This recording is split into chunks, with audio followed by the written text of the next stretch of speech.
কখনো কি এমন হয়েছে যাদের উপর তুমি সবচেয়ে বেশি ভরসা করো তারাই তোমাকে ধোঁকা দেয়?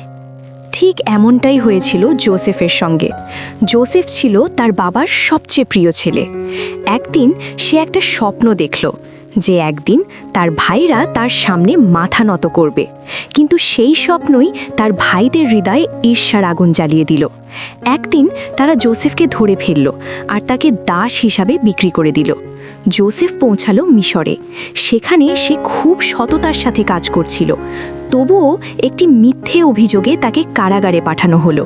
দাসত্ব, কারাগার, একাকিত্ব, মনে হচ্ছিল যেন তার সব স্বপ্ন শেষ হয়ে গেছে। কিন্তু একটা জিনিস কখনো শেষ হয়নি, স্বপ্ন। কারণ ঈশ্বর জোসেফের সঙ্গে ছিলেন।